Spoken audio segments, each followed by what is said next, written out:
that energy, the whirling around. And I remember just standing beside you, and I was like, well, why is everything look blue? And I'm standing here with you, and we're both here in the blue.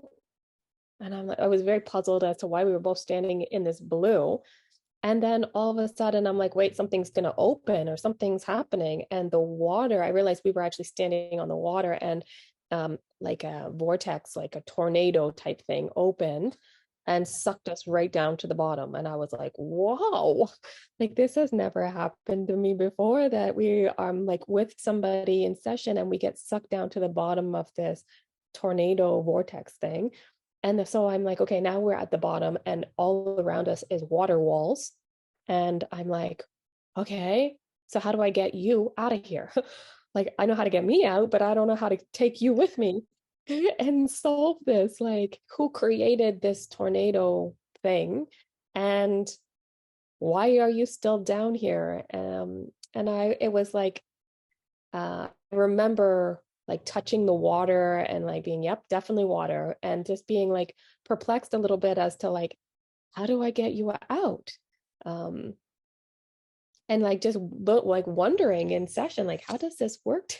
There's nobody around. And then I think I asked, who's in charge of this? Because somebody is overseeing this. So who's in charge? And then I don't know, did I speak light language or did just the ship arrive? You did light language. You did just, Okay. yeah, you did. Because when I started touching the walls and stuff and it was perplexing, I think that's when I started calling and light language started coming out. And then I had the ship, and I realized that energetically some other race or species or whatever had opened this up, and as people were traveling they would hit this ball of energy and they'd be sucked down. And I was like, oh, that's so tricky. Like the bad guys are always so tricky. So as we were asked to traveling along or do just, being light beings, we're traveling and doing our thing. And then all of a sudden we don't see this energetic, it's like just looks Trap. clear. Yeah. And it's Yeah. a trap, and it just pulls you and sucks you right down to the bottom, which was what had occurred. And I remember being like, okay, great. Now now we know what happened. What do we do? It's a light language, and then a ship arrived, and I was like, oh, good, they're here. Like, just beam her up, Scotty. Like we found her, and now just the the rescue club's here to like, save you and get you out. And they were like, no, we're not taking her. And I was like, what do you mean you're not taking her? And they're like, yeah, no, this is not our job. This is a you job. And I'm like, nope, I definitely can't take her out of here with me. So it's your responsibility.